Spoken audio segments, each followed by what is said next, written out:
if that's our fundamental belief that pastors are trying to care for their people, and that's the reason they're using the data, right? Like, I think you can get all kind of weird stuff going on, but that's not what we're talking about or what we think people should do. We think it's really about caring for your people and paying attention to the things that really matter around, like taking care of your church and taking care of the people and adding new people and growing as a church. Like, how do you do that? And how do you use data as part of all of those things to be healthy and grow? We're here with another episode of the Churchtech podcast. I don't remember what episode this is. I think it's 3 or 4. And, 4 or 5, somewhere in there. But we're having a good time talking about this stuff. We can do it all day. Let's just be clear to the audience. This is what we do all day. Like, talk about technology in church. We're just filming, 45 minutes of it for I thought we'd just get on camera, get on microphones, and see if it turns into something magical. Well, who knows? See. Let us know, leave us a review or a comment or a like, or send us. We're into it. That's the main thing. Yeah, we're having fun. But we do, we have lots of topics, but sometimes it's hard to pick. We want to make sure we're talking about stuff that people are also interested in. Yep. Or enough people relevant. Are interested in. And hopefully today's is somewhat. I think today's is fantastic. Yeah. So talking about church data. And really, I think the question that we landed on is, should churches be using the data that they have access to about their members and visitors and people, that they're touching as a church? Right. It's kind of a big question. In an age of big data and what's going on, maybe just a contrast outside the church, what's been going on in the last, call it 15, 20 years, is the sophistication and growth of the ability of the tech industry to collect data and then actually monetize that collection, and now even pushing it into artificial intelligence machines and coming up with stuff that is just could be revolutionary on one side or totally apocalyptic scary on the other side, right? So that's what's going on in technology. It's the last 20 years is trillions and trillions of gigabytes of data are being collected, monetized, and used. And it started, right, with like the likes of, Yahoo and Google and AOL and, probably stuff before that I'm, no expert on, but right. They're creating these cool things on the new internet. Yep. And eventually, something like Google comes along and people are searching. And so now they're tracking. Yep. They probably didn't track it on day one, but eventually they realized, I think they had the business model on day one. They were just indexing every website they could. Right. And then they stumble on into Dean searches for, Utah real estate, right? And all of a sudden, somehow through my Gmail account or through other searches that I do, ads for Gmail, like for Utah real estate. Yeah, like that was my point. Like they started off, or they eventually got to the point of data collection and then letting advertisers run ads as a way to generate revenue against the data that they're tracking about people using the product, right? So, fast forward to Facebook, that's probably one a lot of people are pretty familiar with. And there's lots of data. Apple, Facebook, Google, Amazon, Microsoft, right? There's lots of, data security drama. And we know a lot about that, right? Because the way we market to our potential customers is they do searches on church giving, or text giving or CHMS. And there we are, right? We know that game pretty well and have used it to our benefit. So that's what's going on out in the tech world. Then bring that into the church, and all of a sudden, so there's been really obvious bits of data that churches collect. But before we start with what they collect, let's go back, because I just feel like there's something here that maybe is like first principles, right? If you're a small, like a 50-member church or a 100-member church, let's talk about those guys for a quick second. Oh yeah, like 50 years ago. Yep. And you're that 100-member church, 75-member church. How did the pastor use data then? If Because I you're, think they did. yeah, they did. They mightn't have known they were doing it, but they were. So the obvious thing is around money and finance. You have to track that in the United States because you have to be able to receipt the donation for the year so the deduction can be claimed. So that's the first thing that you start collecting. And I remember when I planted, in 1996, I got it in an Excel spreadsheet. I literally put the names on the left, the dates across, and put in the amount. Right? That's how we did it. Now, 50 years ago, you're probably using bits of paper and a ledger, right? Like the old school, like Yeah. accounting ledger. And but it's essentially the same thing. You had to collect it. Well, yeah. And I think that's a good one. And it's an obvious one, but I also think like a pastor of that small church is actually collecting data. They may not be writing it down anywhere, Mm-hmm. but like they know their people, Well, they probably had a right? Rolodex, right? Remember the old Yeah, rolling they had a thing? Rolodex of name and address and phone number and things like that. Yeah, But even a level beyond just like, okay, I know the just contact information. right. Like as a pastor, you're learning stuff about your people, and when you're in a small church, you tend to know everybody and you get to know them really well. You know their kids, you know where they live, you've had dinner at their house, you've bought them something to the hospital, you've you're in a small group with them, like you like, I don't know, you golf with them, like you know your people really well because it's not a big community, and so you're actually collecting a lot of data, and you're using it Yep, because absolutely. You may not be like, writing down is your point, right? You might not be yeah, you may not be recording it, putting it in a software, right? Or a notebook, yeah, maybe you have a notebook. If you're probably with it a little probably. bit, you're taking notes for yourself, because Yep. not because you're doing something malicious, it's actually because you're trying to shepherd and pastor your people, and you're using the things you're learning about everybody to help love I them and take mean, care of them. since the telephone, there's been address books, right? It's like the first, Right. Yeah. trying to remember. Like my wife can remember everyone's phone number, and she makes it a practice to remember phone numbers that she calls Wow. regularly, and not just use the Yeah. phone like I do. But I remember having the old That's phone. impressive. That's it. I don't even know if I remember. I knew my mom's number and my grandma's number for the longest time, but I don't think Yeah, I only know I one could number. tell it. That's my wife's. That's it. That's all I do. Yeah. Yeah. I don't Yeah. even know I know your my kids' wife's phone numbers. number. So, That's totally. um, but so I remember like the early phone as a kid, and there's a thing beside it, and I pressed a button and it sprung up, and then there were all the A's, and my mum had written right, and then the B's, and right. It was just like so. There's been several forms of that before, anything digital, and that's probably how churches' data was first stored, and so like everything else on the planet in the last 50 years, it's now, gone into computers and mainframes and on premises to now cloud storage. Yeah. And I think, like my main point in this conversation for pastors is like, Don't be afraid because actually, it's always been done. it's always been done and you're doing it yourself, Right. even if you aren't putting it in software or in some kind of system or even in a Good notebook. point. Mentally, you are tracking data about people, Yep.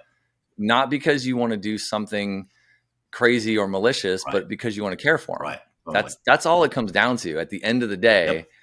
Fundamentally, right, Yep. is like loving your neighbor Doing your job and better. doing what you do in your role and being able to do it better and better, better. And now when you're a 50 member church, that's pretty easy.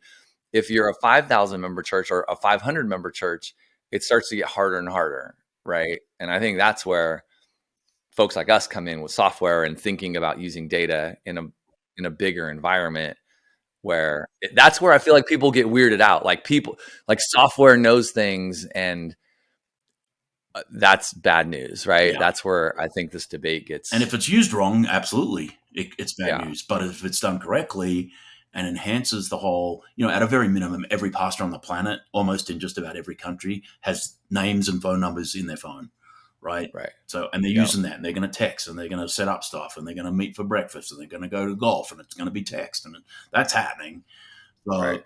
next level is the automatic capture. So maybe there's some data entry. So get all the names and addresses and the kids and how old the kids are, and maybe the baptism date or when they started joining and coming to church. All of that you can pump in, and that's kind of CHMS in its current form has been around for a while, and so that has been mostly inputted manually, and then that data is then used. Do they go to a small group?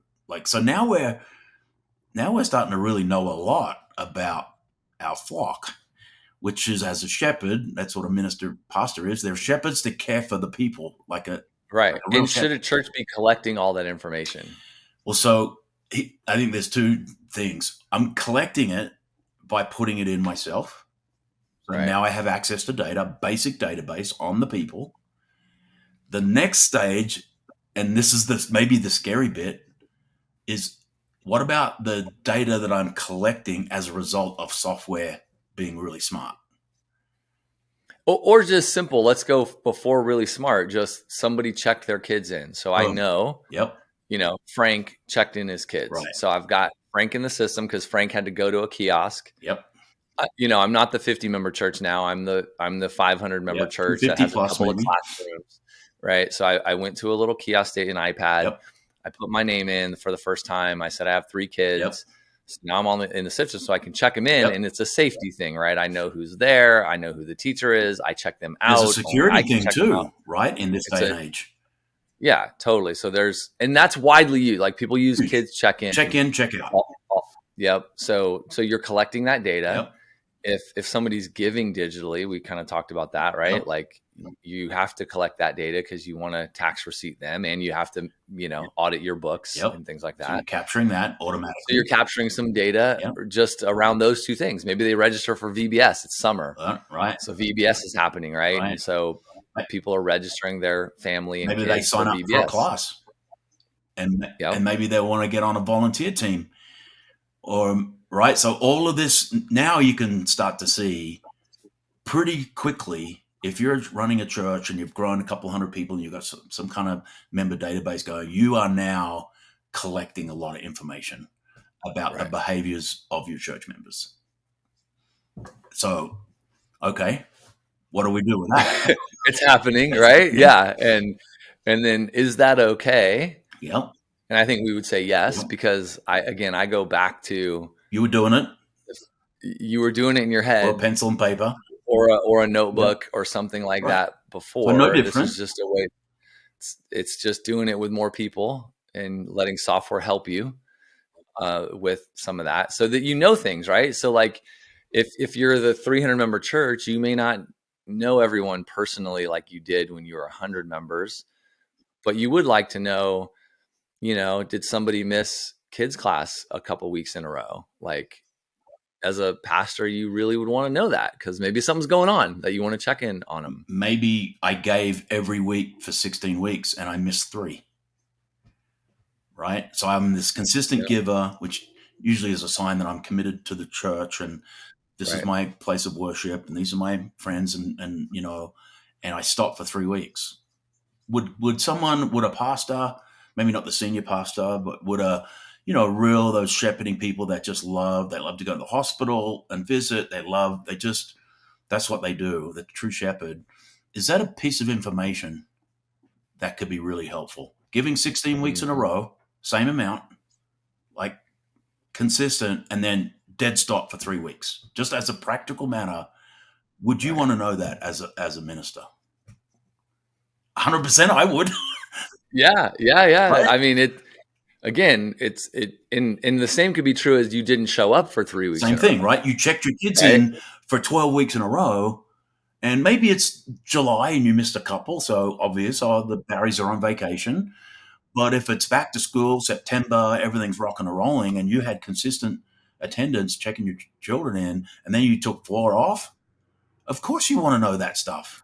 Yeah. Right? Yeah. As a church, and you use that information to care for people. Right. So like I think that's if that's our fundamental belief, that pastors are trying to care for their people, and that's the reason they're using the data, right? Like, I think you can get all kind of weird stuff going on, but that's not what we're talking about or what we think people should do. We think it's really about caring for your people and, paying attention to the things that really matter around like taking care of your church and taking care of the people and adding new people and growing as a church. Like, how do you do that? And how do you use data as part of all of those things In the to be healthy and in the grow? giving example, so I have consistent, and then I have this drop off. That's not a cue to call someone up and say, "Hey, why haven't you given?" It's a cue to say, "Hey, Frank, we haven't seen you for like 3 weeks. Is anything going on that I should be praying about?" And you're like, "Oh, no, no, no. We just had this work thing, and Auntie Mabel came into town, and like it was just a thing. We'll see you Sunday." Or it could be, I just lost my job, and I'm devastated, and I feel ashamed, and I'm like, "Well, mate, let's have breakfast and talk it out. Don't be by yourself through this. Let's go through it together, right?" So it's not like, "Oh, Frank stopped giving. I need to go get him." It's like something's going on with the Barry family because they're so consistent, and I'd love to know that sooner rather than later so I can go and check in. Right. Yeah. So I don't know. There's probably more to dig into, Is but I think using data Mhm. effectively is a way to love people, like 100%. and do it kind of in a little bit more of a scaled manner, Right. right? Which kind of sounds weird and all of that, but Yep. as churches grow, it can get harder and harder, and it also depends on how many people you have on staff and what all that looks like. And sometimes churches run really lean, As they and should, right? You don't yeah, want to be wasting money in the church business, but you're a nonprofit, and yeah, but we believe the software makes you more productive. That's the whole point, right? If I go from storing stuff in my head to writing it on bits of paper to having something that I can access from my phone anywhere, anytime to be able to get some, that is like productivity plus, because I can do things more efficiently. I can do them faster. I can be more thorough. So that's the fundamental belief around software, is that it makes things run better. And it's no difference for churches, like having the leadership team with the access to the every member on their phone so they can do a quick message, the ability for the small group leader to message the small group, that's coming up that night, and don't forget to bring the pizza and the this and the that. I mean, that's just productivity awesomeness, right? For running yeah, a church. yeah, And yeah. and we spend our life trying to, help churches embrace that because there is so much benefit. Yeah. And then I feel like now there's, right, you were talking about AI and things being smart, right? There's this new layer that isn't necessarily new because social apps like Instagram and TikTok and Mm-hmm. Facebook and, even Amazon, like Amazon might even be a really good one. Lots of people use Amazon and it's a utility, Yep. right? To like buy Yep. things. Like it's Yeah. really Totally. simple. It's to buy Right. things. But like Amazon knows They you. know everything. They know Like every purchase you've they made. know. Yeah, and they know when you bought stuff, they know what you bought Mm-hmm. last, they know what to suggest to Yep. you next time you open the Yep. app. All the things that they're learning about you and surfacing back to Okay. you is super convenient. If you're somebody who uses the Amazon app, you go, man, I love the fact Yep. that they make kind of the shopping Okay. experience Well, let me throw a that scenario to convenient. you. Let's say I sign up for a marriage enrichment retreat or course in Yeah, church, like right? yeah. Weekend getaway, Right? marriage retreat kind of They're thing. awesome. Yep. So let's say I sign up for that. Is that a signal that maybe I'm looking for more information about that? Maybe books to read, maybe sermons to listen to. Like, is Or a small group, like a small group that is, families or it could be new marrieds, depending, there's other data you might know about this person, right? How old are they? Did they get married there you go. recently? These kinds of things, Yeah. right? And So like, in yeah, now in the zone of this kind of AI new world, all this data is getting coming in. Like the fact that I could target, which targeting is like a really loaded word in our world, right?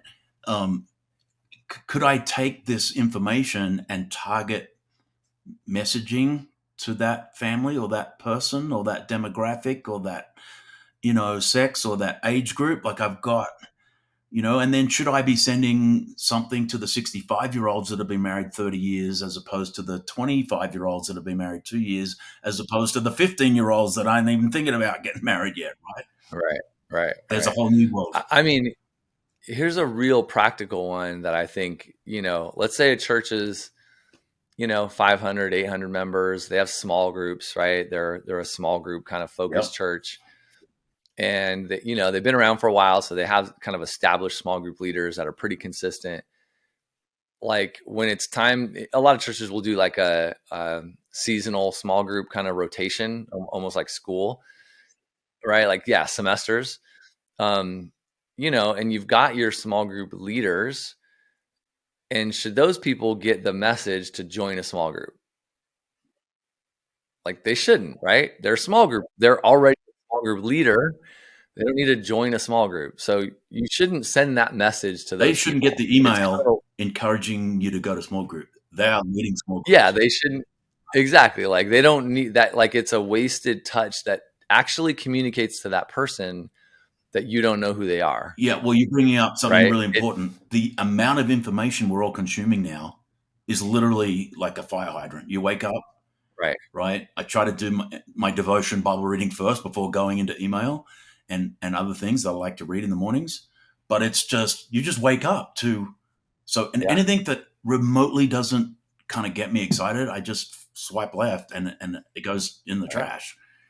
And that's Right. including things Right. I've signed up for, right? It's like, no, I don't want Yes. to read Totally. that. So, like, getting eyeballs to actually see the things that are pertinent for them, I think, is absolutely critical in this age Is where yeah. information is It's a plentiful. and that's a real simple one, I think, right? For people to kind of go, yeah, you should try to get the information to the people that it's relevant to and not waste other people's time with stuff that's not relevant.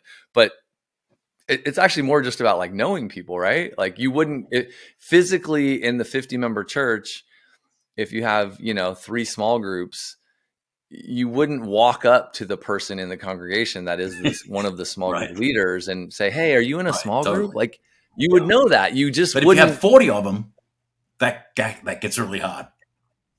It gets different, but my point is that that about the person, so you wouldn't go have that Right, conversation with them. So why are you sending them the email or the right, text or the in-app message or something right. like that? That is essentially like walking up to them and not Right. knowing them, Yep. right? It's kind of like tech allows you to get a little smarter Yep. about it versus just kind of look like, hey, pastor, like, yeah, I'm a small group leader. Like, you didn't know Yep. that, like Yeah. there's only 50 of us Right. here, man. You Tune in. should know. Yeah. Um, but yeah, when you get bigger and bigger, that's hard to do, right? But you can use tech to get smarter. And then you can start, where we're headed. Like you can start like recommending things to people just based on kind of activity that they have with you as a church that you may or may not even know if you're 1,000-member church and you're trying to kind of take care of Yeah, people. I think we're not there yet, but where I think we see things going, especially in, call it 250, 500 plus environments, is lots of data around behavior and collected, and can I ethically, within the privacy laws of states, and like Apple's gone hardcore on privacy on the iPhone, kind of whacked Facebook's business model like upside the head, a year ago. So always got to be thinking about that stuff. But is what's coming next all this incredible information where I could, again, for the purposes of looking after and caring for the people that God has put under my care, serve better? Can I serve them better with this information? And it's you know it's hard, especially for men. Like when men are going through things, they don't want to talk about it. They're not going to sit in a group and unload all their burdens on other guys, right? We're just not going to do it. But man, wouldn't it be great if you were going through something like going back to the giving thing? If the giving consistency stops, that's an indication of something that could be really like going on, right, in the family. And in that real life world, I never had the technology to know this, but I always found it out afterwards that when people stopped giving, it usually something was going on in the, it was job related, marriage related. Somewhere in there, there's a thing, right? And you never, when it's cash and checks and we're putting in, you just, it was hard to track, and you didn't even know how to do it back then. Um, the finance thing is an interesting one because money is so important to people's well-being, and there's a reason the Bible talks about not having a love of money, because it's the root of all kinds of evil. Is it's so interconnected into every part of our life, and I've always maintained that I wanted to know financial information about what's happening in the church because I knew it led me. The breadcrumbs were easy to find for me to actually start conversations, not about money, but about other things that could be going on. And it's, that information that we've built into some of our insights tools, right? That we're built now that are in their early stages. If church leaders want to opt in beyond Betty, the bookkeeper, like having this information, right? Surfacing up lapsed givers and all this information that we collect automatically now, I think is a powerful tool that we should A, not be afraid of, and B, start to think about how this could really help you, helping people right in the grassroots of where they're at in their life. Totally. That's what I think it comes down to, right? Like if I'm a dad of 3, it's summer, and if I open my church app and I'm logged in, like think Amazon, think Instagram, or Instagram's probably not a great example. Think Facebook, think TikTok. Like, show me content that's relevant to me. Show me some, like if there's a VBS is coming up, or maybe the church has a summer reading program for kids that they've put, and like surface that to me. Like, show me that stuff. But the empty nesters whose kids are married and gone, like, don't show that to them because it's not relevant. Like, they don't need it. They need something different that's relevant for them. And like, I would find that helpful, right? Like, that's the church serving and being a resource to me in my like stage, right? Going like, oh, I know Frank has 3 kids because we have all this data on him and he's a regular and all the things. And so when we release that, summer kids series, we want to make sure it shows up, on his 100%. Phone to him. Right. I just think that's what it comes down to, is churches using their data to help people, and help serve the people that have decided to make that church home. So what we're landing on here, the moral of this whole conversation is get comfortable with data, right? Be comfortable because it's always been around. Embrace the tools and the technology because they're going to help you be a better church leader. And ultimately, we think if our motivations stay correct, it is actually going to really help us grow strong, healthy churches that are serving families on a daily basis. Well said. I think that's it. Don't be afraid. Use it. It's a mindset, right? Get in the mindset that your data can help you serve people better. And it's their data. They've given you access to it by being a member and being involved and doing things with the church. Just use it wisely and use it to help people. I think that's it. Awesome. All right. Solve more problems. Love it. Tell us what you think, y'all. I mean, to all the listeners out there, throw us a comment, tell us something, ask some questions. We'd love to hear if you're using data or if you think that's a bad idea. Maybe there's some good. You guys are like off your minds talking about this stuff. Let us know either way. It's good for us to hear from you. Yeah, absolutely. Love it, mate. See you next time. All right, man. Good times. Yeah, we'll see you on the next one.